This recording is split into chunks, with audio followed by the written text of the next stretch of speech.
everybody, how you doing? Welcome back to the channel.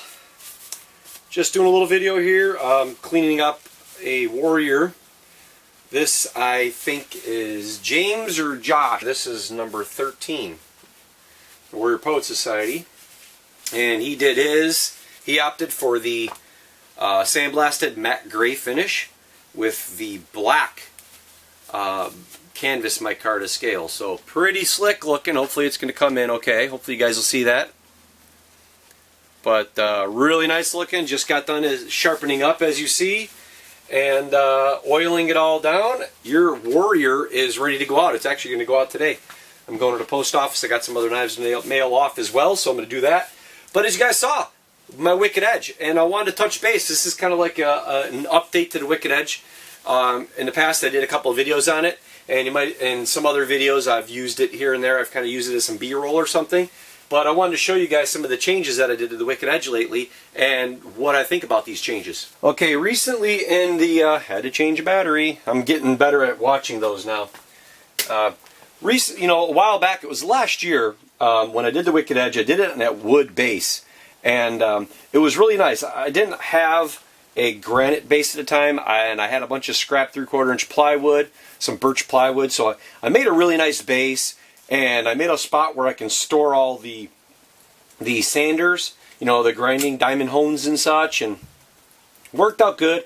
I didn't think it was too high at the time. Everything was working out nice. I used it. I've been using it for the better part of, I don't know, maybe a year now. But then, I started noticing that my fatigue and my comfort level when sharpening, it was waning, and I really didn't care for it too much. And that I did have a granite base like this because I was using it for my leather, doing my tooling. Now I do have this big one, and I had a couple of smaller ones. But the other day I was sitting there and I'm like, gosh, the base kept kind of shifting on me a little bit. I had some skateboard tape underneath it.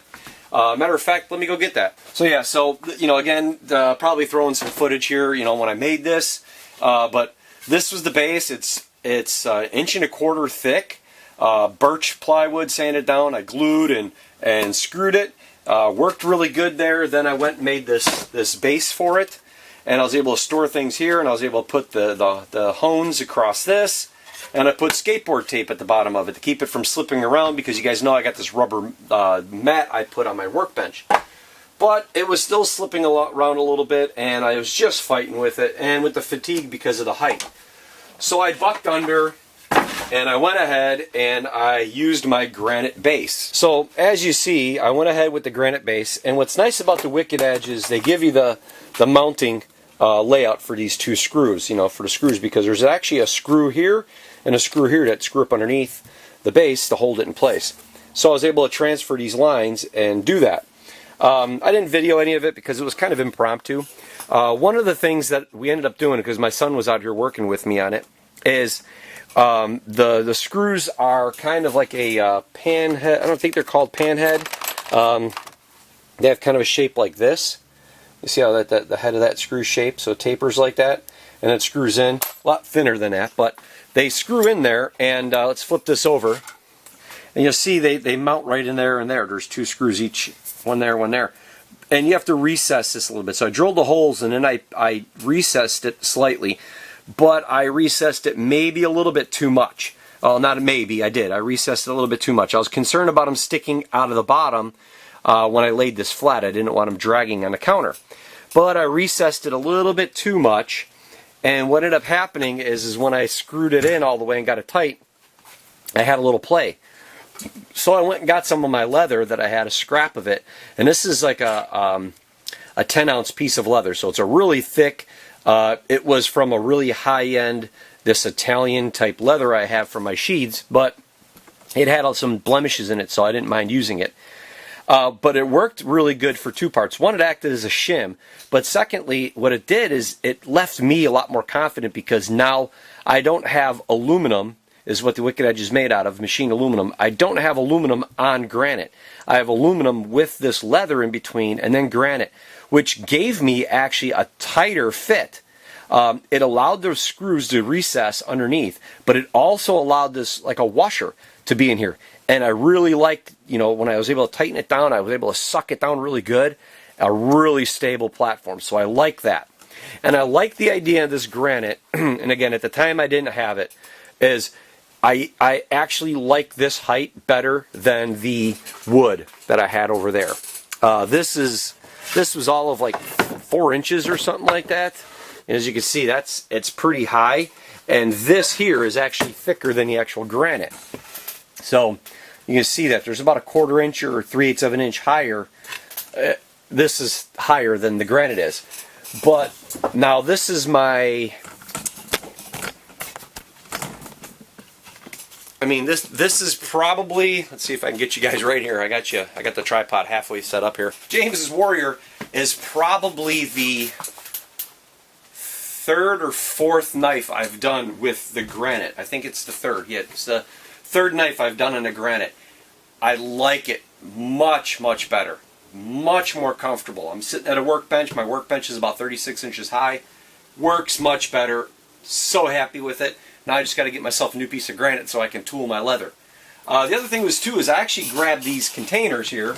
I have containers like this for lots of nuts and bolts and everything, and it's made by Plano, made in America, which was a really big thing for me. So made in the USA. They make different sizes and depths, but I had one extra one, and this worked out perfectly because, as you can see here, I can fit the diamond hones in here and have a little bit of room. I mean, I could put 3 in this. You know, these are all set to a certain size, so I can actually put 3 diamond hones in each one of these. But right now I only use 2 because it's all I need, because that's what this has. But I have my 100, 200, my 400, my 600, my 8, 1000, and then I have my strops.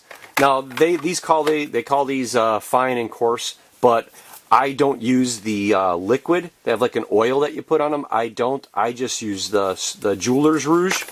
These little green. I got a big green stick of it stored away, but it's this here. So I just rub the Jeweler's Rouge on these, and it works great. It's giving me a super finish, and I'm very pleased with it. So I made this. I can fit these. I can fit at least 3 in here. So if I wanted to buy more of these, I can actually, you know, layer them up, and I have room for more in here. So perfect space for that.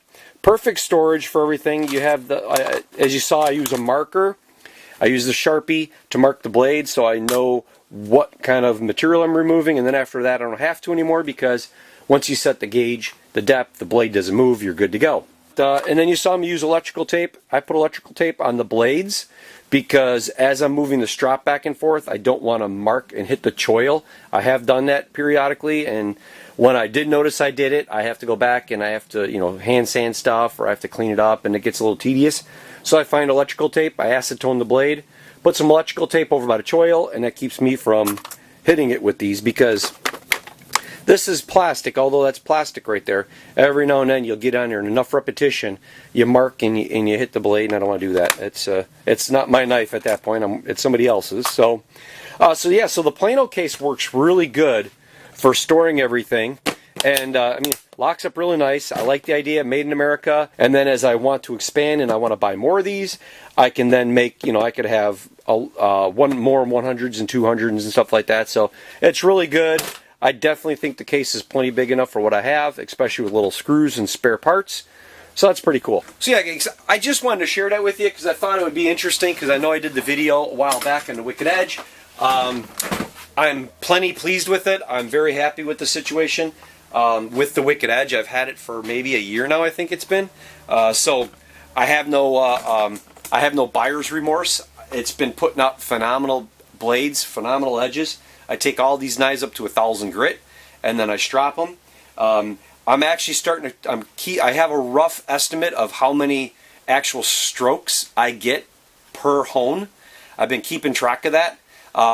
Whenever I remember it, I have some rough estimates, but it's within maybe a couple of hundred strops, a couple of strokes there. So that's going to be pretty cool to wrap up a video with this Wicked Edge to let you know how those diamond hones have held up, including how many knives I've been able to sharpen with those, because those are the original ones I bought when I got the Wicked Edge.